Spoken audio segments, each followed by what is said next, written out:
The streets, roads, and dusty lanes of Colombia have been fertile territory for myths and legends since long before the arrival of the Spaniards.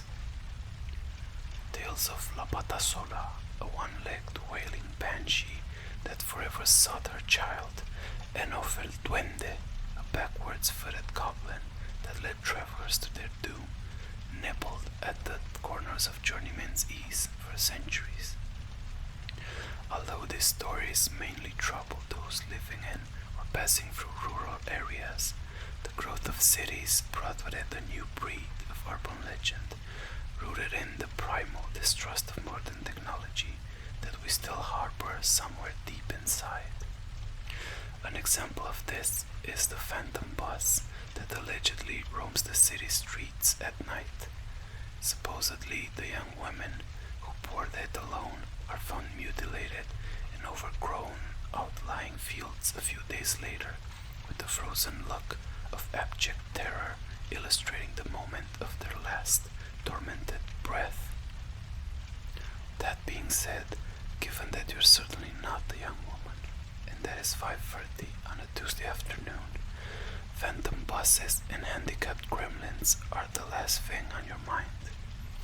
You've been using Bogota's public transportation system for over a decade, and your greatest concern is that the traffic levels have become all but unmanageable since the latest mayor took office. However, home is about 80 blocks away, so your only choice is to wait until the right bus comes along. Walking would certainly take longer than putting up with any traffic jam. When the bus displaying the route sign you're hoping for shows up, its advertised fare is 200 pesos lower than the standard going rate these days. This usually indicates that the vehicle in question is older and a bit more uncomfortable than most, but no bus rider in the history of the city has ever given a damn about that. Folks that consider themselves richer and above this mode of transportation pay 7 times as much to get around by cab, and statistically expose themselves to a higher chance of being mugged or robbed. More power to them, right? Never one to avoid seeking further discounts, you ask the wizened driver if he'll let you on for 1,000. The wrinkled, musty-looking man's eyes never leave the road as he silently takes your bill and slides it in the purse hanging from the bony gear stick. Satisfied, you turn your attention to the cabin. What would make this ride ideal would be an empty seat. Curiously enough, considering the time of day, there aren't enough passengers aboard for anybody to be standing. A few available spots are in sight, so you choose one on the left towards the middle. Both the ale and window seat are free, and you sigh contentedly as you sprawl out on one with your knee nested on the other. This particular trip should be over in no time.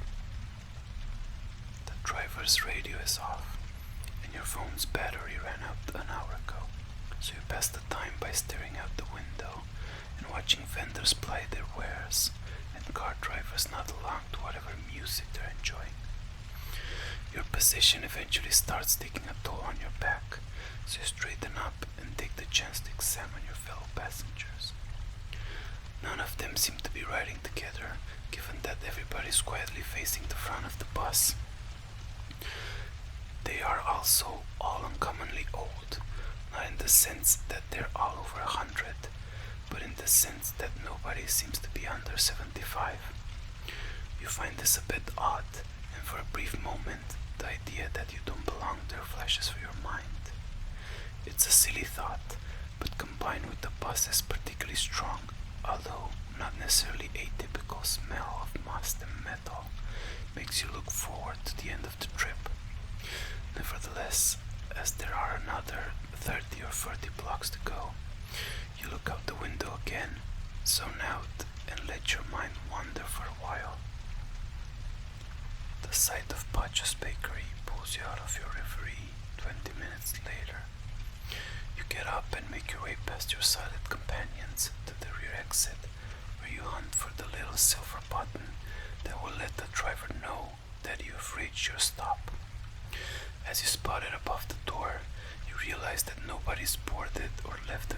since you got on, which is particularly weird for rush hour.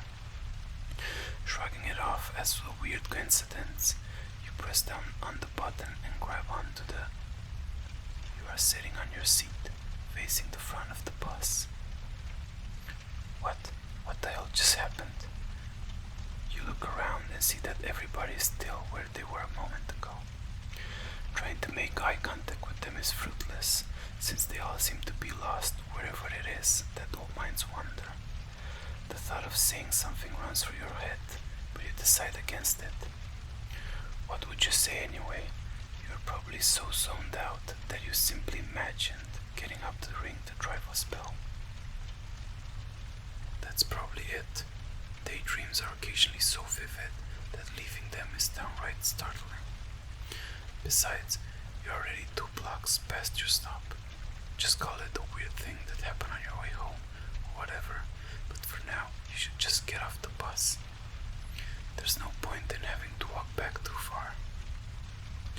You, once again, get off your seat and head for the rear exit, somewhat unnerved by the other passengers' stoic disinterest in everything around them.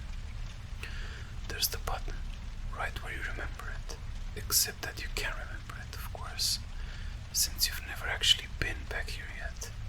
You probably just saw it when you got on. After grabbing onto the guardrail, since these bastards occasionally decide to stop on a dime when you ring, you look towards the driver, put your thumb on the button. You are sitting on your seat, facing the front of the bus. A piercing chill runs down your spine, and instead of fading away, it spreads through every one of your extremities. It's not a shift in body or ambient temperature, it's the chill you feel when suddenly consumed by the level of fear that slightly precedes terror. Something really messed up is going on here. You don't know what it is, but you want out. You don't want to be here anymore. A feeling of bitter solitude is now gnawing at your mind. Whatever these people around you are thinking, they clearly don't give a damn about what's going on with you. Therefore, you once again decide to avoid saying anything and simply lift yourself off the seat, not processing the fact that you did it with less agility than should have been the case. All you want right now is to get off the bus. Besides, it's already advanced more than 10 blocks past your street, which suddenly feels like a distastefully long distance to walk. This is all secondary to the point at hand, however. You have to get off this damn thing. As you make your way back, an old lady in the back row looks up at you. Her expression tells you nothing, but the way it fixes on you, on your torso to be precise, as if you were just another chunk of the vehicle, further spikes the almost overpowering sense of dread now coursing through your veins. Whatever. You can panic, not now. You stand at the back of the bus, and instead of going for the button, you yell at the driver. You yell at him to stop, to let you off, that you've already rung twice, but nothing comes of it. You curse at him, tell him what disease he will die of, and wish great evil upon his kin. But the door remains unmoved. The man is not listening, or he doesn't care, or he doesn't want you to get off. But you don't give a damn what he wants or doesn't want, so you grab onto the bars, take a step back for momentum, and send a solid kick right into the column of the door hinge instead. You are sitting on your seat, facing the front of the bus. It takes a moment to register, maybe more than a moment, maybe it's a full minute. And as you realize that the bus doesn't want you to leave, you also realize that your right knee hurts with an unnatural, piercing sharpness. It's the same leg you used against the door, and now it feels like it's all but broken. This quickly becomes a distant concern when you attempt to massage it though, because that's when you notice your hands. These are not the hands of a 25-year-old. They are wrinkly, set with well-defined veins, and even lightly patched with liver spots. As you study your hands and arms, Cold terror envelops every corner of your psyche. You touch your face and feel wrinkles and whiskers that didn't previously exist upon your cheekbones. Your head is patched with a few anemic strands of hair. As your fingertip grazes your coarse scalp, a spark of electricity shoots through it and down into the most private recesses of your being. Your eyes dry up, opened wide and unbelieving, and you feel a 7-ton lump of horror coalesce in your otherwise paralyzed throat. You must leave this evil bus. You must leave it at once before it finishes what it's begun. You carefully make your way off your seat, no need for any further injury, and head towards the front, towards the driver. Perhaps you can reason with him, or perhaps you can club him to death with a flashlight or something, since there are always a variety of trinkets and gadgets at the front of the... You are sitting on your seat, facing the front of the bus. It takes a good 5 or 10 minutes for you to come to terms with what is happening to you, to understand that your life is vanishing before your eyes. Your hands are now like those of your great-grandmother. Your back hurts from its base all the way up to your neck, and your eyes can barely focus on the huge signs posted above the windows. Even your mind isn't as sharp as it should be. It takes you a while to determine that you should make another attempt at the exit. Perhaps violence is not the answer. Perhaps you can gently pull it open. Perhaps if you treat the bus like a living, gentle being instead of like a demonic machine, it will let you out, perhaps. The old woman is looking at you again. You notice her blue jacket, which is much too big for her. If it were a blouse of the same size, it would hang loosely off her gaunt frame. A tiny, hesitant tear forms on her frail face, and then follows a meandering path down her ancient features to land on her wrist with an eerie finality. There's a red Toto watch around that wrist, the sort that is currently all the rage with kids graduating from high school. You examine the door. 2 panes joined by a vertical line of hinges, coated on the right by a rubber pad to avoid contact damage. The door is slightly bent inwards, and as you notice this, a glimmer of hope runs through you. If you can just insert... You are sitting on your seat, facing the front of the bus. What the hell? What the hell is going on? My hands, they are old. My hands look like the hands of a dying old man. The driver stares at you in the rearview mirror, so you slowly walk up to him.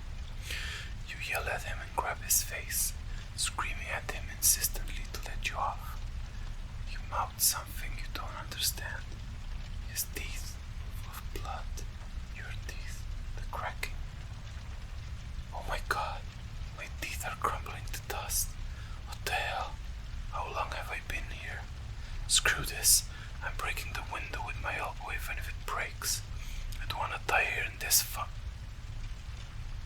You are sitting on your seat, facing the front of the bus. After a long time, you glance down at your hands. They are the gnarled, rheumatic, blood-spattered claws of a hag that's seen more than one generation's share of horrors. A hag. A hag is not the right word. A hag is a woman, right? At least so it was in your mother's stories, like those of La Pata Sola or El Duende. Your knee still hurts, but not as much as your elbow. It feels like it is shattered. Ah yes, this bus. You must get off it. You know you must get off it now. You do not remember why you must, but it is imperative that you do. It is urgent. It was urgent. You are so tired. You try to lift yourself off the seat, but your knee buckles under your weight. It is by chance that you fall back on the bench. You must get off the bus. Remember these buses. They used to take you to work. You steady yourself on the bench. try to get off the bus. But in a moment, you must rest. The bus can wait. You are sitting on your seat, facing the front of the bus. You are sitting on your seat, facing the front of the bus. You are sitting on your seat, facing the front of the bus.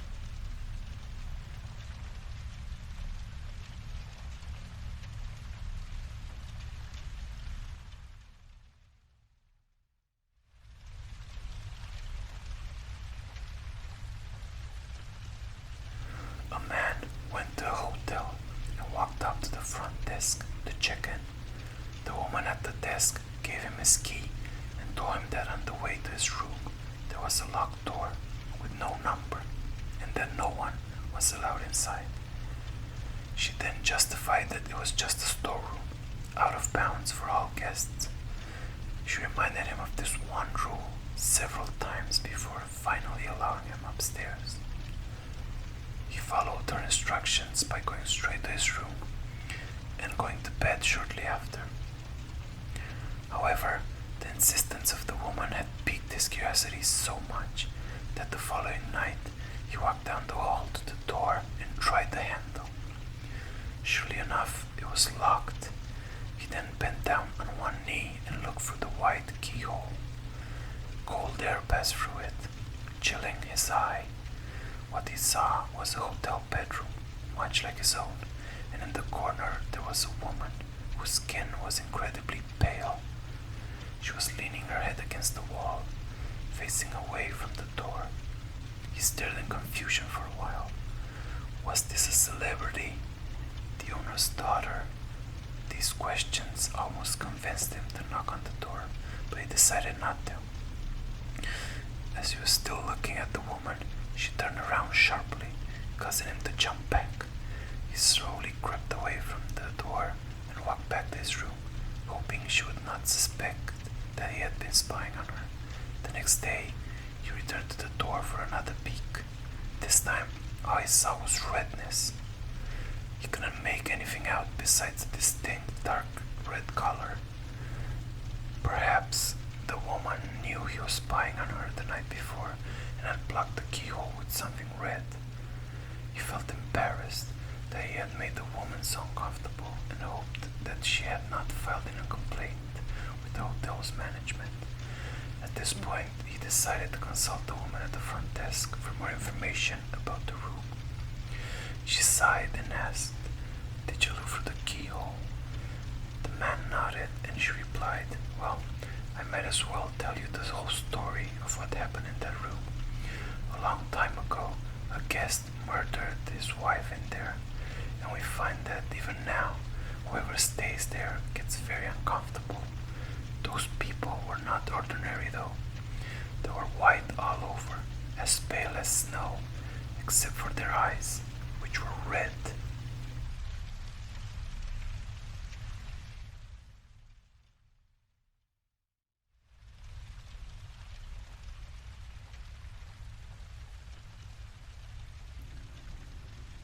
My dog has always been kind of overexcited, running up and down the corridor, jumping all over our guests, relentlessly barking and so on. I'm aware it's probably my fault for encouraging this type of behavior and not being strict enough when he was a puppy. However, over the past few days, he has been very quiet, a bit too quiet. He's always hiding under the bed or behind the curtains, and sometimes he even tries to hide under our linens, which is very unusual since he's never allowed on the bed. Up until today, I just shrugged it off. It was peaceful not having him running about all the time, but right now he won't come out from under an old pallet stacked with boxes in the basement. It's been a couple of hours already, and all I managed to get out of him is this strange, unnatural growl whenever I tried to get close. Maybe he ate something that didn't sit well with his stomach. All I know is it doesn't sound like him at all. I flipped the light switch on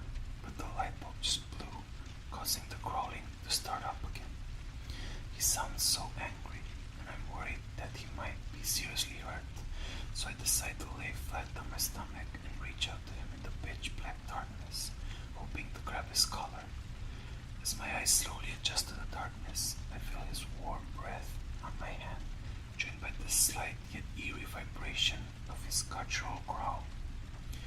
He's never bitten me before, but I just can't shake off this sense of dread. As I move my hand in closer, suddenly I hear a dog yelping from the opposite side of the basement, and I instinctively turn my head around, only to notice my dog, curled up in the corner, staring at the creature baring its sharp teeth from underneath the boxes.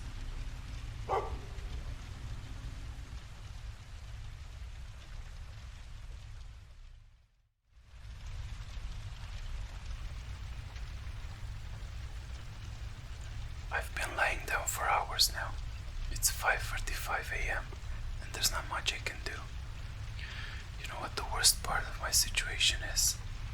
I'm in the same room with my parents. They keep looking at me, and I can't help but look back and try not to cry or scream. Their eyes are focused on me, and their mouths are wide open. There's a strong scent of blood, and I feel paralyzed with fear. Here's the thing.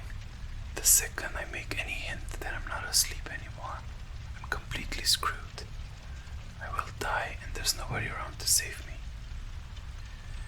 I've been trying to think of a way out, but the only idea I have is to rush for the door, run outside, and scream for help, hoping that my neighbors can hear me.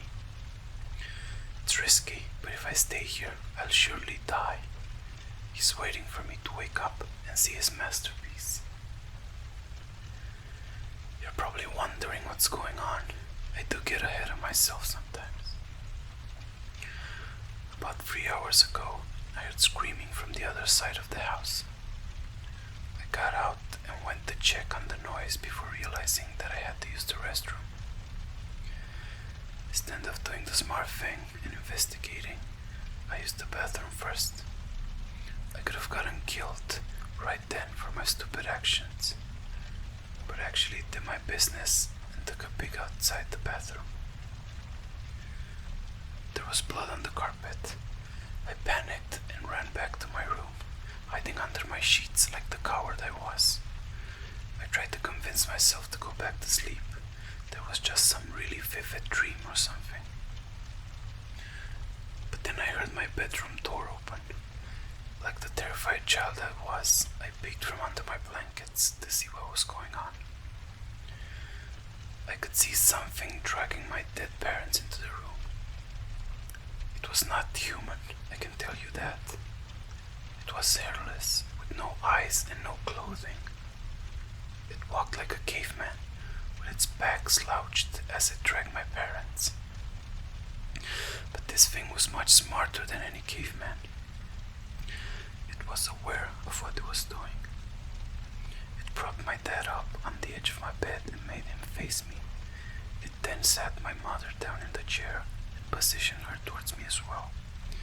It then started rubbing its hands upon the walls, staining them with blood, and then drew a circle with the devil's pentagram in it. This thing has made what it would probably call a masterpiece. To finish it off, it scribbled a message onto the wall that I could not read in the darkness. It then positioned itself under my bed, waiting to strike. The scariest thing is that now my eyes have adjusted to the darkness, and I can read the message on the wall. I don't want to look at it because it's terrifying to think about, but I feel that I need to see it before I make a run for it, before I get killed. I take a peek at the creature's masterpiece and the text under it. I know you're awake.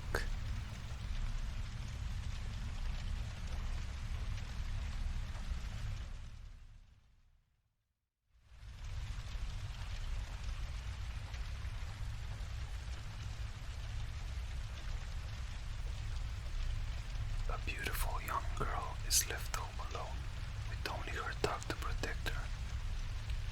On the news that night, they announced that there is a serial killer on the loose in the area.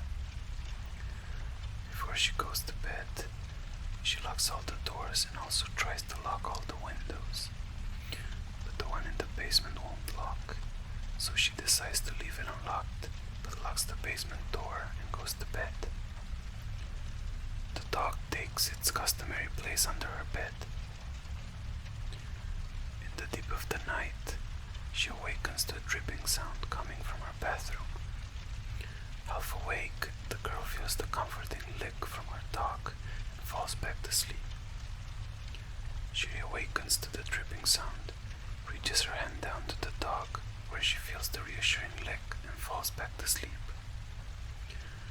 Once more, she awakens to the dripping sound. She reaches her hand down, feels the lick of her dog. Now fully awake and curious about the dripping sound, she gets up and slowly walks towards the bathroom, the dripping sound getting louder as she approaches. She opens the bathroom's door and turns on the light. She is greeted by a horrific sight. Her dog is hanging from the shower nozzle with its throat slit open and blood dripping into the bathtub. Something on the bathroom mirror catches her eye. She turns around, and written on the wall in her dog's blood are the words, "Humans can lick too."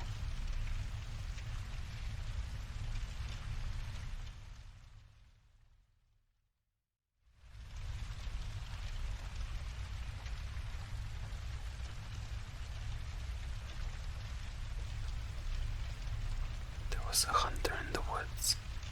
After a long day hunting, he was in the middle of an immense forest. It was getting dark, and having lost his bearings, he decided to head in one direction until he was clear of the increasingly oppressive foliage. After what seemed like hours, he came across a cabin in a small clearing. Realizing how dark it had grown, he decided to see if he could stay there for the night. He approached and found the door ajar. Nobody was inside. The hunter flopped down on the single bed, deciding to explain himself to the owner in the morning. As he looked around the inside of the cabin, he was surprised to see the walls adorned by several portraits, all painted in incredible detail. Without exception, they appeared to be staring down at him, their features twisted into looks of hatred and malice. Staring back, he grew increasingly uncomfortable. Making a concerted effort to ignore the many hateful faces, he turned to face the wall and, exhausted, fell into a restless sleep. The next morning, the hunter awoke. He turned, blinking in unexpected sunlight. Looking up, he discovered that the cabin had no portraits, only windows.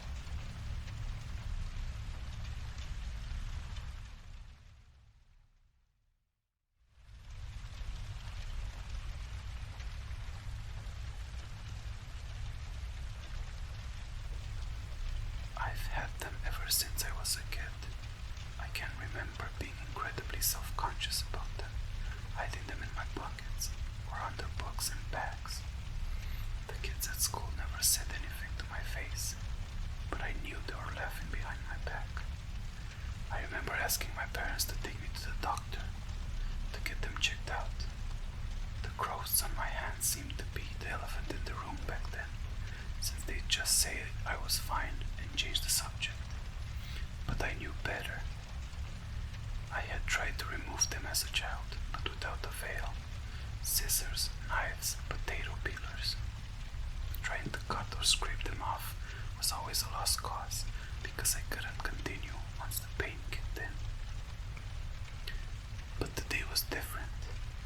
It's amazing how numb you can get with a couple of tourniquets and a bottle of whiskey.